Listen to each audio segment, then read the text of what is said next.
What's up?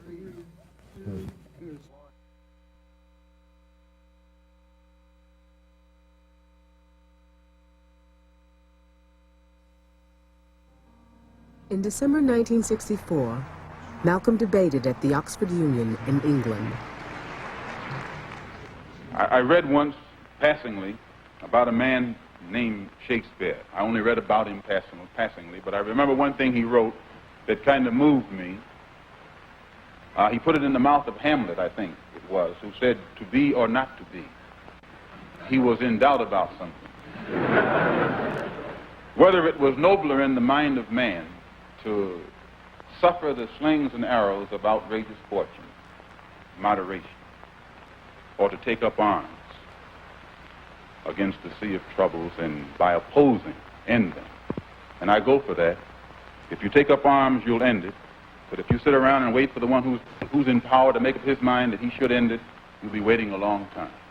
And in my opinion, the young generation of whites, blacks, browns, whatever else there is, you're living at a time of extremism, a time of revolution, a time when there's got to be a change. People in power have misused it, and now there has to be a change, and a better world has to be built, and the only way it's going to be built is with extreme methods. And I, for one, will join in with anyone, don't care what color you are, as long as you want to change this miserable condition that exists on this earth. Thank you. Malcolm was always involved somewhere in the struggle. And I remember in January of 1965, Juanita Poitier set up a meeting at her house for the regular civil rights leaders to meet with Malcolm X, to work out the differences between us so we could come from that meeting with a common platform. Once again, A. Philip Randolph was there, Whitney Young was there, Dorothy Height was there, Malcolm X was there, several others were there. Martin Luther King couldn't make it, but he sent a representative. And we spent that day discussing Malcolm's philosophy, the mistakes he made, what he wanted to do now, and how he could get on board the people's struggle that was taking place.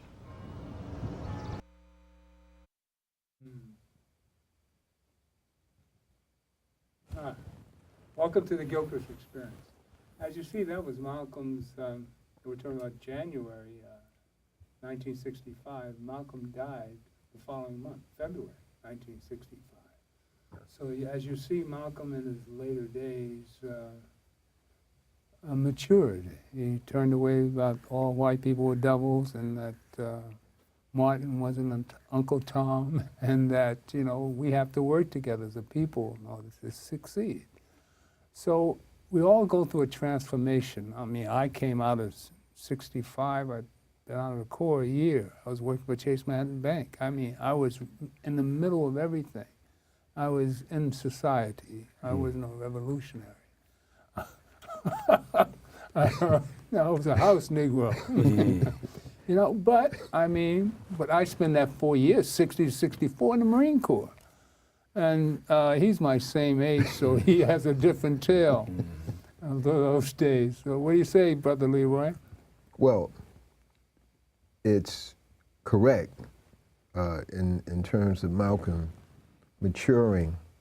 There are a lot of aspects to that, and that maturing is like fast aging. Mm-hmm. If there was such a thing as fast aging wine or meat, the experiences that he had, the near-death experiences that he had, where he went, people he met, and the reality. But I would say in terms of, quote, revolutionary house Negro, all of us who wanted to do better in life, mm-hmm. and to please our parents, or to That's be, right. That our parents would have pride in us. I'm talking about coming through that period. We were in jobs that no one else, That's right. no black person had ever been in, whatever that job was. That's right. And that was a phenomenal time. So who you are today is what you were then, but there was a different context, in my opinion. Oh, yeah. In my opinion, you know, you're not somebody who overnight became conscious. No. It We took a were little conscious. bit to move you. Well, we as where you blacks were. were in a completely different category. Yeah. I mean, the blacks in the 60s. I might introduce to you Chris Noble. This is Gil Noble's son. It's an esteemed pleasure to have you here today. I mean, we're going over your father's era, and we're going to play a couple of pieces by him. But it's such a pleasure to have you here today. I mean, that was an idol. That was my man. I mean, that was my brother. I mean, he led the course and what we're doing now. I mean, people flatter me when they say you're doing like Gil Noble. I said, whoa. I get, That's real. I mean, but I'm flattered because I so wanted to be like him because he exposed us to ourselves. He brought out information that we had no idea existed. You know, Leroy and I were talking about when we were raised, you know, the pyramids were built by bricks, you know, straw. They crushed the Ten Commandments. We all believed that stuff. I mean, that's the 50s to blacks. We had no idea. We knew Tarzan. Yeah, I was listening to what you said about being a house Negro, and I don't really agree with that. I think that, you know, this global system of white supremacy was designed to keep all of us asleep. And so the transition to consciousness is a really delicate process, and sometimes it happens by accident. I heard Dr. Clark talk about how he became conscious. Dr. Ivan Van Sertima said that he was a perfect fool as a young man until he woke up. That's right. Dr. Ben, who came from the Virgin Islands in Puerto Rico, he says as a young man he was clueless. Right. And he bumped into the information that woke him up. Asada Shakur, who went through a white school system, a Catholic school, was completely clueless until she went to college and took a Black History course. That's right. And she said, wow. And she found herself. That's right. So it's a very, and these are critical thinkers. These are some of our greatest thinkers. Just imagine if, you know, Dr. Ivan Van Sertima never woke up, or Dr. Ben never woke up. The system is designed to keep us asleep. So I don't consider you ever a house Negro. You were just a victim of the system. This system has been working on us for hundreds of years, and it's extremely effective. And it plants our appetites for things that we want, things that we think about, things that we desire.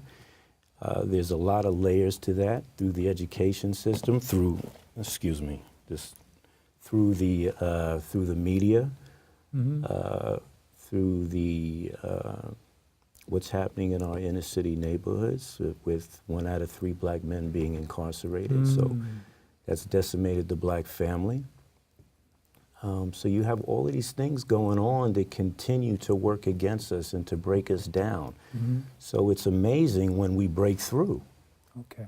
So that's the way I look at it. I just think that, you know, it's Malcolm. Look at Malcolm. Malcolm was clueless, and he was heading down a lane that, you know, would have never produced what we got if he hadn't woken up.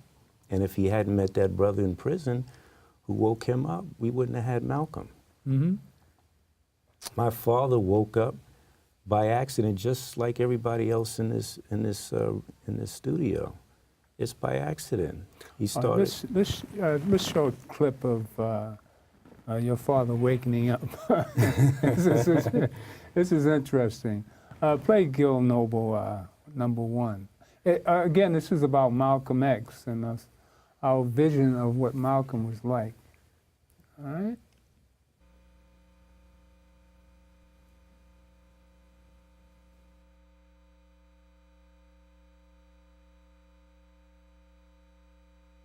First inoculation was Dr. King. And then that led me to Adam Powell and a lot of the people.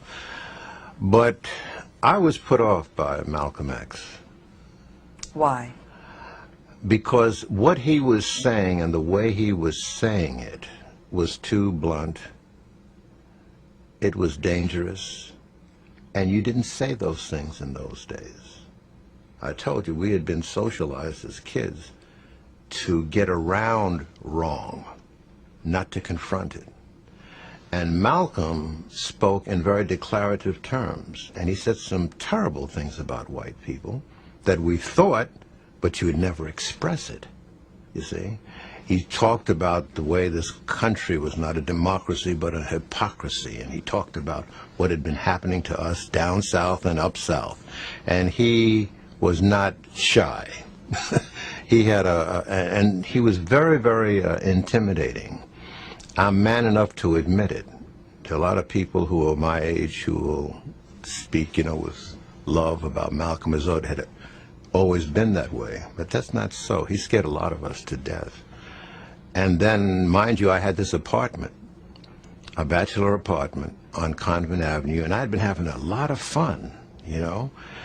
And here he comes talking about a different way of life. First of all, he dropped his last name. Well, we had been socialized to take great pride in our last name. The more European it sounded, the better. There was not a flinch about, you know, Noble. Oh, that's wonderful. If it wasn't French enough, you put an ETT on it, you know, to make it sound more French. And so here's a man who dropped his good last name and replaced it with an X. I thought the man was crazy. And then he talked about discipline. And he talked Self-discipline? Self-discipline. He said that we do not believe in drinking. And at the time I would have a taste. And he said that we don't smoke cigarettes with or without a label on them. And I would smoke, you know, with a label. Yes. And he said, we don't eat pork. Well, you know, I love me some ribs. And then he said, we don't fornicate. Yes. And so psychologically I said, Malcolm, I'll see you later. Yes. You know, and all. But what he was doing in deprecating whiteness, I came to understand later that he was rearranging the balance that we needed, because we had glorified whiteness and deprecated blackness. And so he was tilting, using exaggerated terms, to give us a sense of self and to take whites down a little as they needed to be. And the discipline that he was talking about were things that we really needed to address. But I couldn't swallow that at the time. So jumping forward in time, a lot of things happened in the struggle, and Malcolm was struck down in '65, and I never went to hear him speak. My only impression of Malcolm was on the sound bites on the evening news. And if there was a rally in Harlem, where I'm living now, I'm living in Harlem, and he would have a rally 10 blocks away, I would go in the other direction. Did he have a mosque there? He had a mosque on 116th Street, and I didn't live too far away from there. But I went out of my way to avoid this man because I thought he was wrong. I had a white friend who was going to Princeton, and he called my wife and I one weekend, and he said, could you put me up over the weekend, because Malcolm X just came down to Princeton. And I never heard anything like that in my life. Blue eyes, pale skin, blonde hair. Could you put me up? I said, well, you can come on up here if you want to, you know. So he came up, and Sunday morning he said, okay, I'm ready to go to... No, it wasn't finished. You cut it off too soon. I was taking... All right. You know, and so we had a big argument. I said, I'm not going to go there. Do you realize what he's been saying about you and your people? That's anathema to me. And we had a big argument, and he walked off and went down there on his own. And he came back whiter than when he left. I bet he did. Because he said that he had been put in a segregated section with no chairs. The white people had to stand. And Malcolm came out there and poured boiling oil over their whiteness, informationally.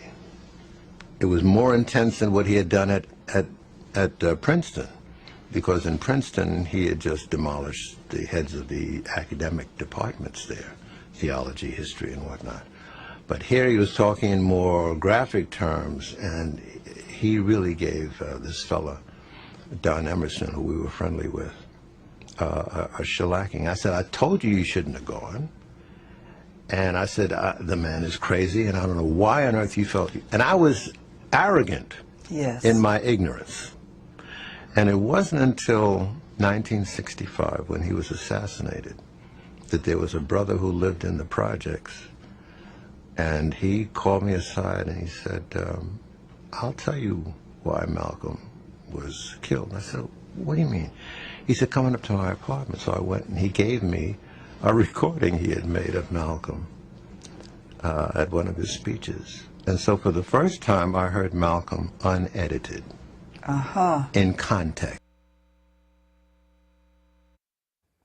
That was a lot of us, Yeah. you know, and a lot of us in the 60s, I myself personally, I was just like Gil, you know, it was integration time, you know, integration, I mean, in New York in particular. I mean, it was a new thing to go, you know, hang out with white people. They were coming up to Harlem and we were partying like crazy, and there was no segregation in New York.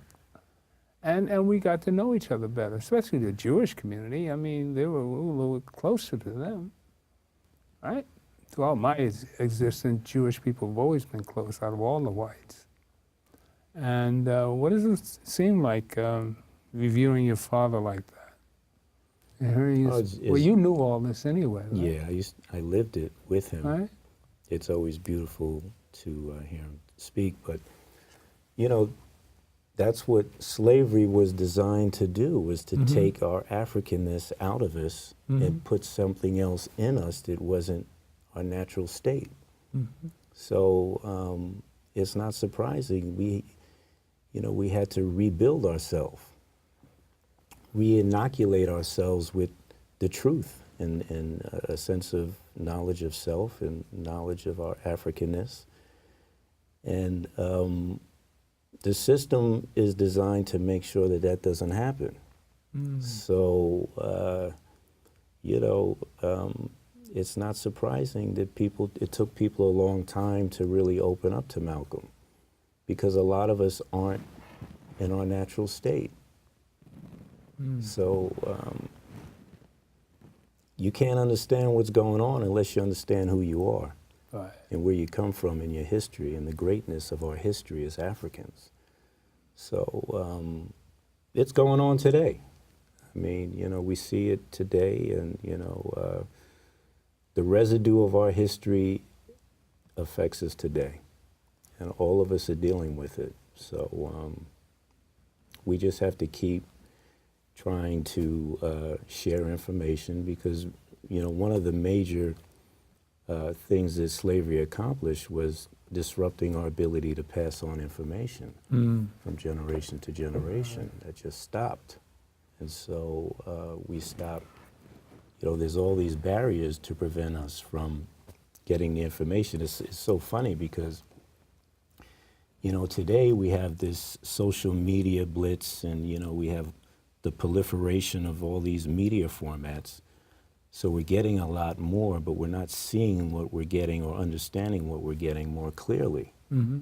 So it's really a genius technique to the system, because they said, well, we can't prevent people from really finding out this information because it's out there. Especially now. But if we plant their appetites in them when they're young, then they can have this information right around them, and they won't even have the appetite to receive it. That's the genius of what's happening today. What about your father's archives? All the stuff that he did over those 40 Yeah. years? What is it? He 45 years. 45 years. Joe Fleming, who was his attorney, who passed away a year, excuse me, a year after my father passed away, unfortunately. Great man. Won a lawsuit with ABC, and my father has full control of his work. That's good. All the Like It Is shows and the documentaries, and we're going through some steps now to transfer all the film to digital format It's beautiful. and to make it available to the world. So that was, aside from the work that he did, probably the greatest accomplishment was getting ownership, because that's something that we never do as a people, own things. He told me on the show here, you know, because this is public access, Mm-hmm. and we have no commercials, and I own my property. Yeah, it's beautiful. And at the time, he said, you're lucky, you own all your stuff. Right. And I said, I thought about it, I said, that's right. And it's only now do you have control of it after so many years. Yeah. And he was here in 204 and 5 and 203. Had him on 4 times. But that was such a pleasure having him on. I mean, he was really my idol. Well, I tell you, being his son was an incredible experience. I'm sure it was. You know, I remember the early days in the 60s when he was bringing me to the set, and I would be sitting there, you know, and having conversations with Stokely Carmichael and Mary McKeeba, H. Rap Brown, you name it, the who's who of Right. the black architecture of the world. Right. He had on the show, and so it was just an astonishing experience. I didn't really understand it. It took a while before You realize how blessed you were. Yeah, I didn't really understand it, but he brought me to the Like It Is set on numerous occasions and took me out to speaking engagements, and so I was very blessed to touch these people. He took me to see Sarah Vaughan. I touched Sarah Vaughan. He took me to see Oscar Peterson. I shook Oscar Peterson's hand. You know, I met these Tell me, great your father people. played the piano. A lot of people don't know that.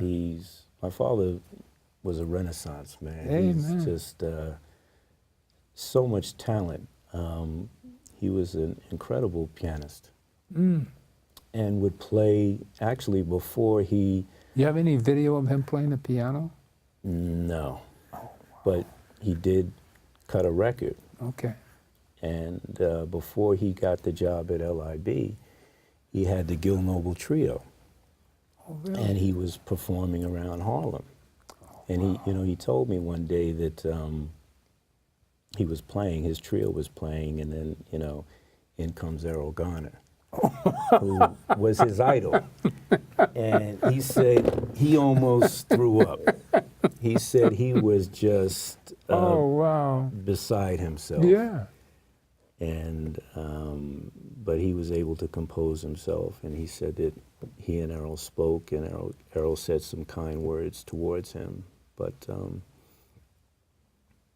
it's an amazing thing, and you know, I'm reflecting back on the relationships and the things that really shape us as individuals. And one of the things that, you know, he told me a story when he used to work for WLIB. Bill McQuarrie was the news director, and Ali had just won the championship. Right. And was at a restaurant in Harlem, and Bill sent him down to cover the story. So he got down there, and there was a sea of white reporters. The whole worldwide press was there, and they were all, you know, itching to get the first interview with Ali. And Ali looked out, and you know, my father wasn't known then. He was just a black face in the back of the crowd. And Ali looked out, and he said, and the whole sea of reporters had to part for my father to come through, and they're looking at him like, who is this guy? And you know, my father got into the restaurant. He said, thank you, Mr. Ali. I really appreciate you giving me this opportunity. And Ali just looked at him and said, "Don't worry about it, brother. Just make sure you pass on the favor." Mm-hmm. And my father said to me, "You know who taught him that? Malcolm." But my father, he had such an impact on my father. My father said that Ali taught him to love his blackness. Ali. Ali. Yeah. Yeah. And he taught him to be proud of being black. And so my father never forgot that lesson as far as always looking out for your own. He was so impressed that someone in his early 20s had that sort of mindset. People, your people first. And it had a tremendous impact on my father. So these are the things that happen through life that shape you as far as how you think and how you behave. And it was a very an important process of my father transitioning to what he became. Through all of these relationships that he had with Dr. Ben, with Dr. Clark, with all of these people, had such a tremendous effect on him, and it shaped him. So he didn't do it on his own. It's a family effort. Oh yeah, oh yeah. Yeah. Ali was our age, a year younger than us. He's younger than us. Ali was younger than us. Yeah. And I boxed at the time. Everybody really? boxed. Yeah, you had to. My brother was a boxer. He caught me when I was, 11 years old, and beat me up in the hallway. I said, "Oh, man, come on, man." He said, "Man, you better learn how to fight, man." So I went over to PL in the Bronx and learned how to box. I was 11 years old. I weighed 100 pounds. And that's what we did in those days. You were a gentleman, and that's what your father was, a gentleman. And you got in a fight, you knocked the guy out, and then you help him off the ground. I mean, that's where we treated each other. We were family. We got in an argument, we fought, and the better man won. And today it's... But Ali was out there in people's face saying, "I'm beautiful, I'm the greatest." That's it. And that was unheard But see, of. most boxers were ugly anyway. Yeah, but just to put the spotlight on blackness and say it's beautiful. And he was all about knowledge of self and understanding who you were as an African. And he was pretty, and he could really hit you. And he was great. He was, to me, I mean, if you listen to some interviews with Ali was Genius. a genius, articulate, and I mean, had courage, was. and amazing. I have a poster in my home, a big poster of Ali that I framed that says Ali's greatest fights were outside of the ring. That's right. Chris, a question I have as relates to your dad spending the time that he did, and I'm talking about how long he stayed on his post in the Like It Is show. What did you see while he was doing this work, quite oftentimes being away from home, and then his staying on his post as long as he did, and how did you see it then, and how do you see his sacrifice or his work now, today, in the absence of Like It Is? Well, my father was extremely disciplined and focused. And so what you saw on Sunday was the man that he was. He walked the walk and talked the talk, and went through a tremendous sacrifice to do what he did. He used to tell me, stories that most of the generous comments that he got at ABC usually came from the maintenance people and the security people who were black. He said the corporate black structure at ABC used to have a hands-off approach to him because they didn't want to be associated with his, with the way he thought. But, my father used to we used to take walks in New York, and when people used to always come up to him in the streets and say, "Gil, you know, and my father would always say, go stand over there.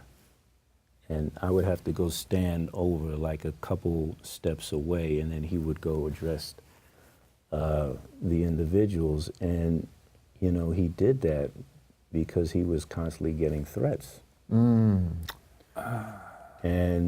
I'll tell you another story. You know, I'm a graduate from Lincoln University. And we had, for Black History Month, I had my father come up and speak at Lincoln, and it was a big deal. The whole school knew about him, and he got up there and took me out to dinner before the event. And he said, you know, Chris, I just want to let you know that someone called my office and said that they knew where I was going and I was going to blow the place up. You were going to... That they were going to blow the... That they were going to blow the place up. Okay. They knew where he was going.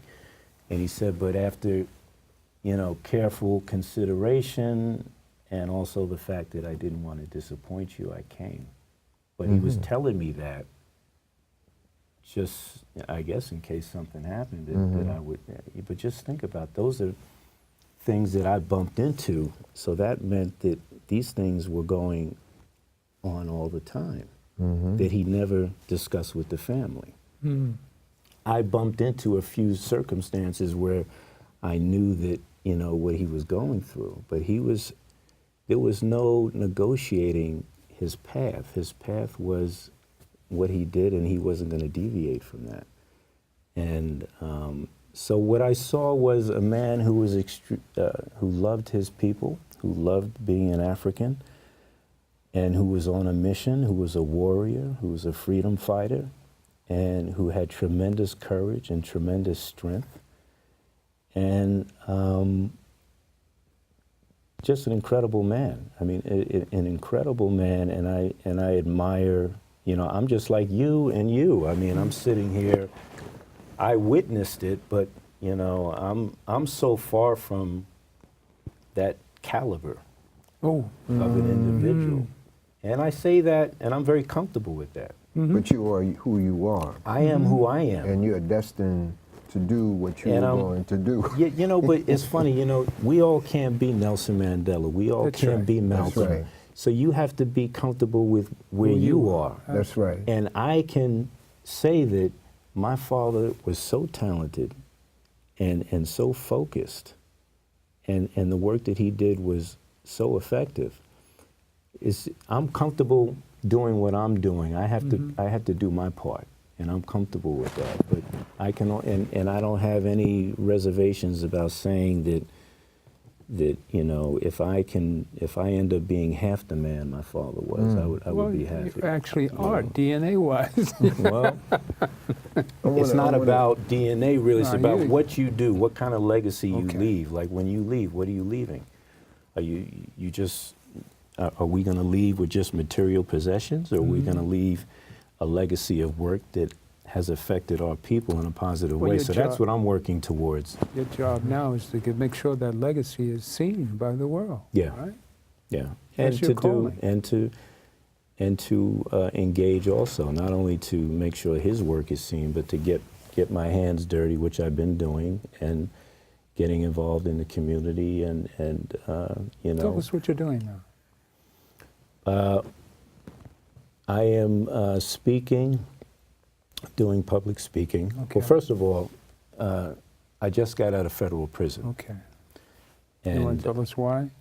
Well, I'm not going to get into specifics of the case, but I would say that I made a mistake. Okay. And, you know, I went through the legal system, and they did a hatchet job on me, as they do all black men. Okay. And so what ends up happening is you get a lot more time than you should get. Right. Okay. And so I was in federal prison for 4 years. And that's a long time for federal prison. Well, no. Short time. No, there's federal prisoners. I mean, there's people that are in there for life. Yeah. Yeah, but I got 4 years, and that was, for what I was involved in, that was a lot more time than I should have gotten. Okay. But I made the mistake, and I owned it. Okay. So I decided to turn a very negative situation into a positive situation. And when I got into prison, my bunkie, which is the closest relationship you could have in prison, is the man. We lived in bunk beds, and I lived on top of this man. He was the head of the Nation of Islam. And that was like God saying, I got you. Because I had grown up having a close relationship with Minister Farrakhan's family. His sons used to spend weekends at my house. I used to spend weekends at his house in New Rochelle, and also went to hear the minister speak on numerous occasions. So I was very familiar with the work that the nation was doing. And so anyway, we bonded right away. And I started studying under him. And then in about a half a year, I ended up joining the nation. And that was a privilege because it enabled me to work very closely with all the black inmates.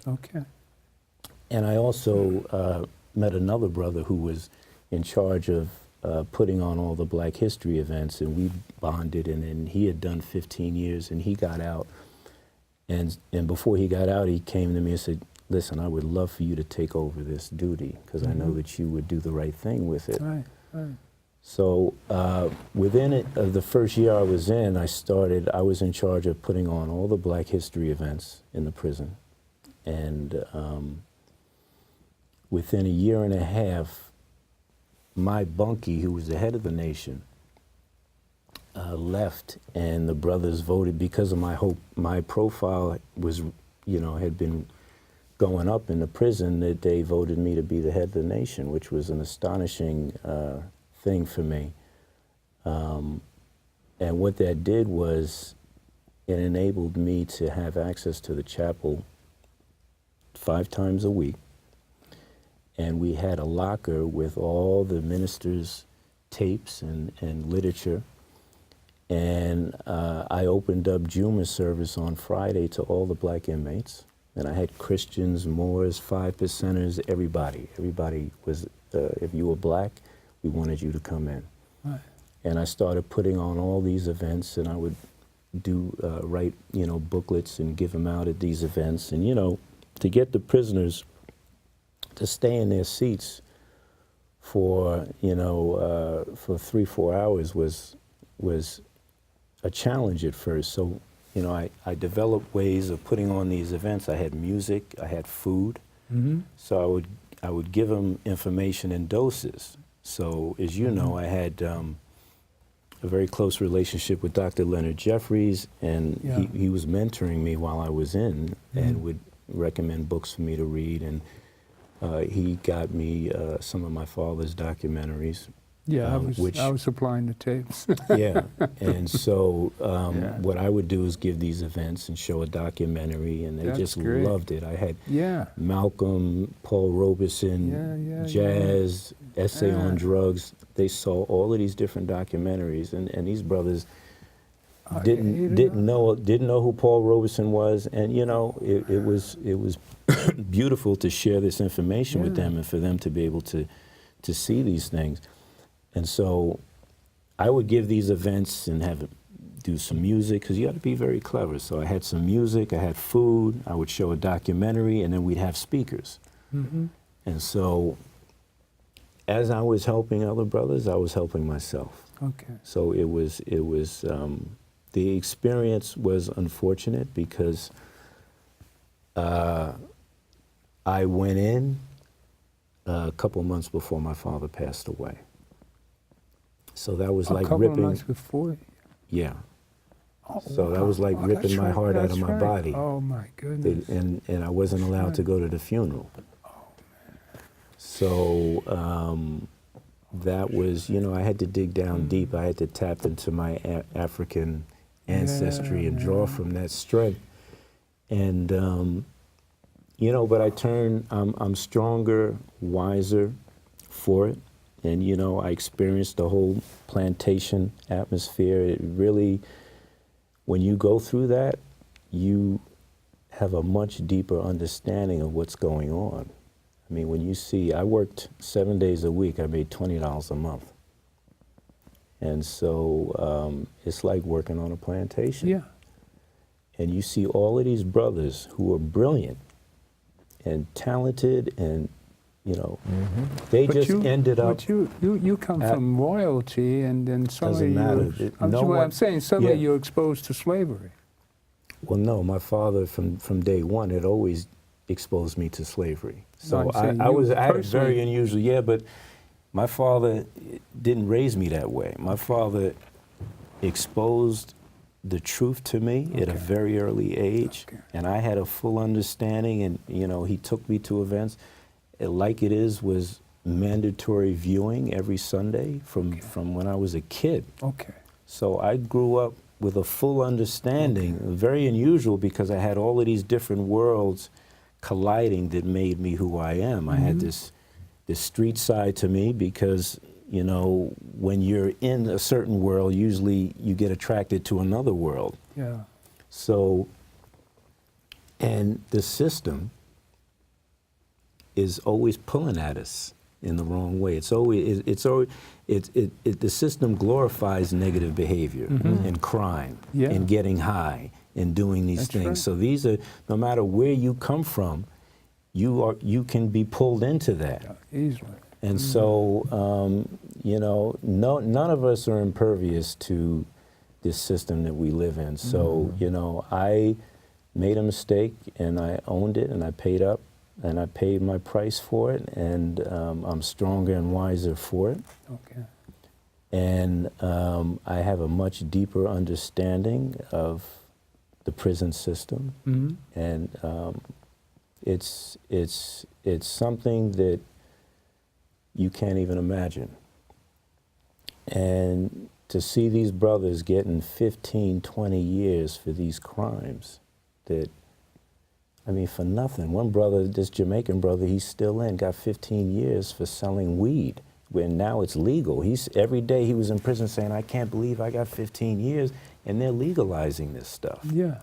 And then you see what's going on in our political and corporate structures where these corporations are, you know, stealing billions of dollars, and they're paying fines and not even admitting guilt. And then you got brothers on the streets who are low-level offenders. They're not bringing the drugs in. They're not bringing the guns into this country. They ended up doing what they did out of circumstance to survive.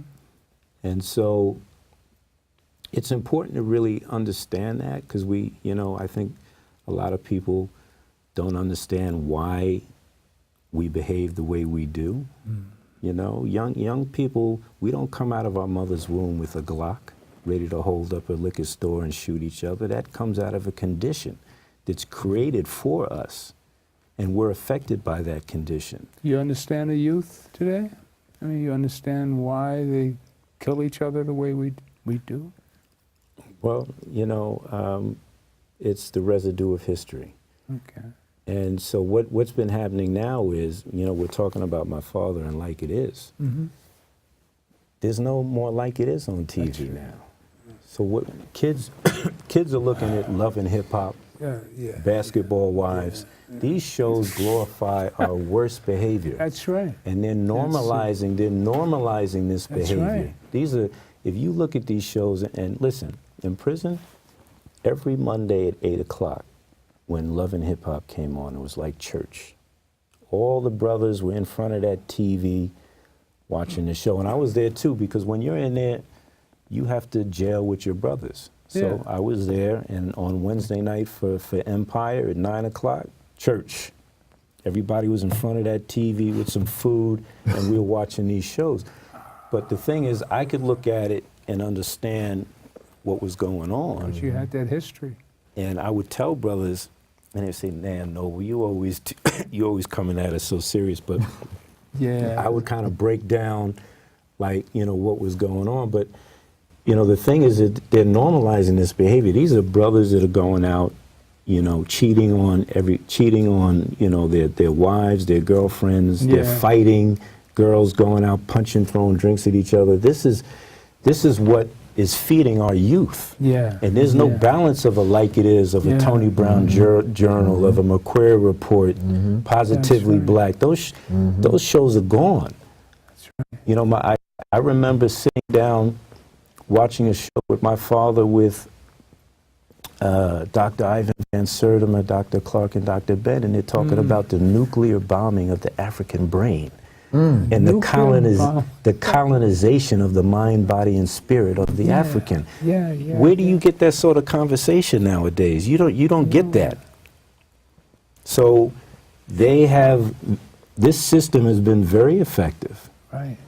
in making sure that we have as little access to this sort of thinking and information as possible. So it's not surprising that things are the way they are, but the main thing is to understand is that the behavior comes out of a condition.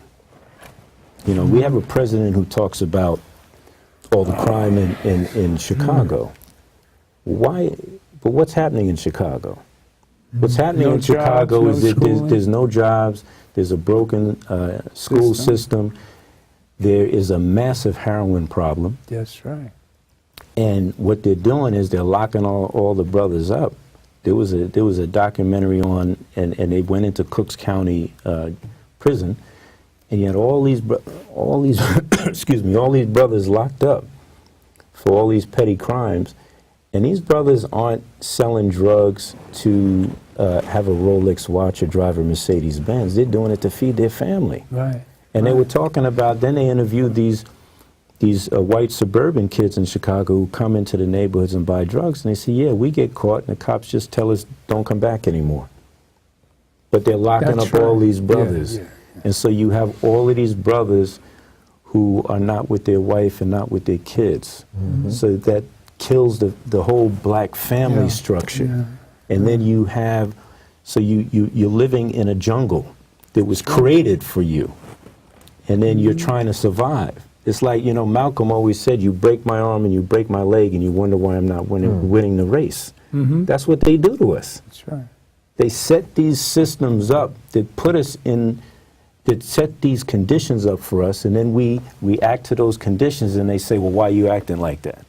Doesn't make any sense. I understand why things are the way they are. I understand why kids are committing crime. When you have a system that dangles materialism and wealth in your face 24/7, Right. and doesn't give you the proper avenue to get it the right way, Right. you're gonna get it by any means necessary. Yeah. A man's manhood is judged by his ability to make money. How much money? That's how you're judged. You provide for your family. So black men want to feel like men. That's right. We want women. The media tells women, well, you got to have a man who has a nice car and a Rolex and take you here.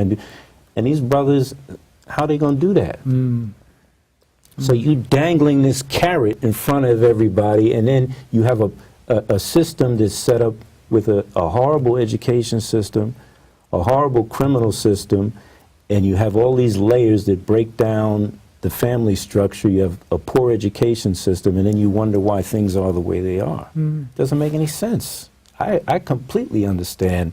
And these brothers are brilliant and talented. A lot of these brothers, I'm telling you, in prison, there are brothers that were way more smarter than me, that were drug dealers that could have been running a Fortune 500 company. Wow.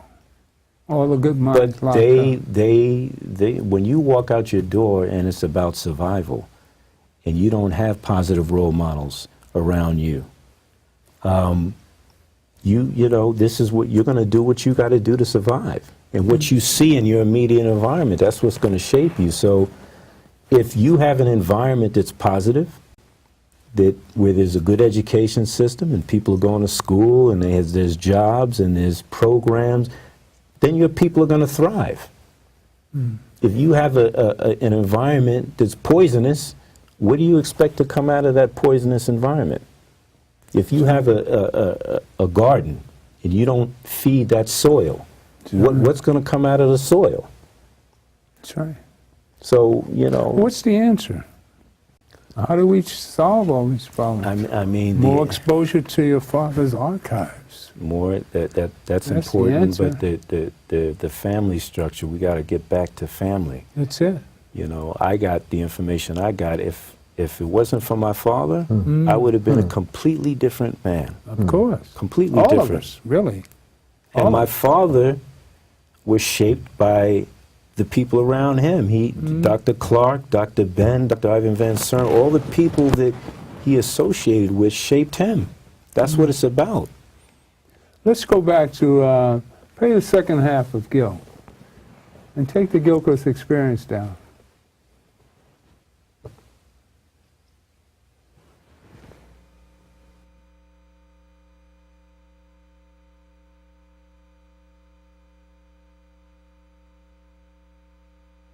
The media's coverage Oh, it was of awful. Malcolm It was versus awful. the real deal. It was awful. And so I learned about Malcolm, and I realized that I had been had. I realized that You I had bought missed. what the media had told you. Yes, I bought it, hook, line, and sinker. But when I heard Malcolm's entire presentation, everything fell in line, and it was logical.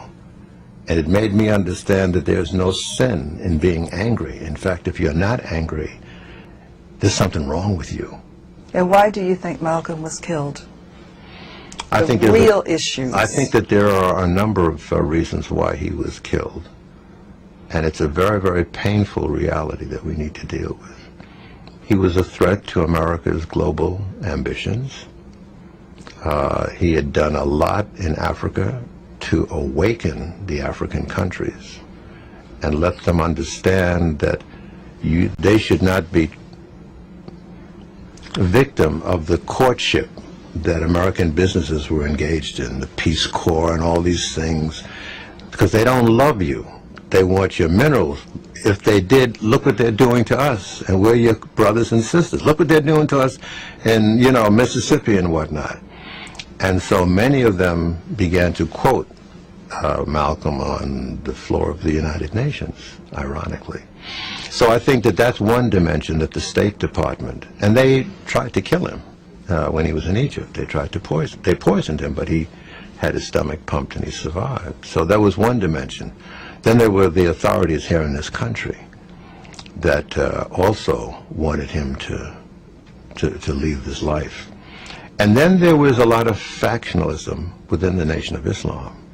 And there was a lot of greed, there was a lot of ambitiousness, and there was a lot of friction, because the Nation of Islam had grown into an economic colossus.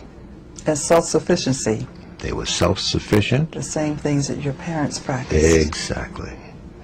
And they were a threat. They had their own schools, they had their own religion, Food. they had their own name, their own diet.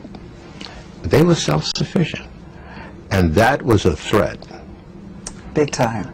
And so I think that there are some people who were in the nation who, see, many of the people who had been fished by Malcolm into joining the nation had been on the street like he had. And a lot of them, as the money started to come in, some of the old temptations began to take over. I interviewed a man, Talmadge Hayer, in prison. And he told me that he thought that Malcolm was a hypocrite and that he was wrong in bad-mouthing Elijah. He told me this on camera. And he told me how they went about assassinating him and, how determined they were to take him out. He really believed it, you think? Oh, he really did. He thought, and the more Malcolm protested, the angrier they became. And so he took me right through. He was one of the gunmen. He had a pistol, and he described how there were 3 gunmen. 1 had a rifle and 2 had pistols. He was one of the gunmen. The rifle went off first and struck down Malcolm, and the 2 men with revolvers went up to the stage and emptied their revolvers. And he told me that he was convinced that he had done the right thing, And I asked him, I said, in your life, have you ever so much as spat and a member of the White Citizens Council or the Ku Klux Klan? Or did you ever smack one? And he dropped his head and he said, no. Did he understand the meaning of that question, do you think? I made it clear. But he said that it wasn't until years later, while in prison, that he came to understand that Malcolm was not lying, he was not wrong, and that there was corruption. And he had a nervous breakdown in prison because he realized that who he had taken off. Yes, exactly. You know, so I mean, this was just a very, very painful experience, and it's something that we are not yet wrestling with. I don't want to get overly philosophical, but I just wanted to respond to your question that Malcolm had a tremendous impact on me after he was dead. Afterwards. Yes. All right. Like all of us, Malcolm had an effect on us after he died. All right, there's much more to continue about this, but Leroy has an announcement to make. We only have a couple of minutes left. Just where was that clip from? Who was the interviewer? It seemed like a Like It Is show. Yeah, no, it was a sister. I forgot her name. I forgot the sister's name. I've seen the whole interview. The 12 In minutes. its entirety, yeah. Okay. It's a good, very good interview. I'll get that information to you. The announcement is relating to the book published by the Honorable Elijah Muhammad in 1973, which is entitled The Fall of America. And there's a panel discussion at Muhammad Mosque number 7, which is on West 127th Street this Saturday, July 15th at 2:30 p.m. There's a reception at 3 p.m. There's a panel, and that panel consists of Brother James McIntosh, Brother Imam Abu, Sister J.E. Franklin, who's an author, and Minister Abdul Hafiz Muhammad. It's free to the community. It's for the purpose of assessing his forecast in the Fall of America book and determining whether he's right on point or if he's way ahead of his time, and what we should do, regardless of what that assessment is by the panel, what we should be doing, black families, to save our black youth and save our families. So it's Saturday, July 15th, 127th Street and Malcolm X Boulevard. That's where Muhammad Mosque number 7 is. It's a community meeting. Gentlemen, it's been a pleasure. Let me just add on, piggyback on what this gentleman just said. I'm giving in the process of putting together a big event in honor of my father on October 14th at Aaron Davis Hall at City College. And we're going out in 8 seconds. Okay. I'm sorry we didn't have time to do that. Power to the people. God bless the God in me, loves the God in you. Taste. Thank you.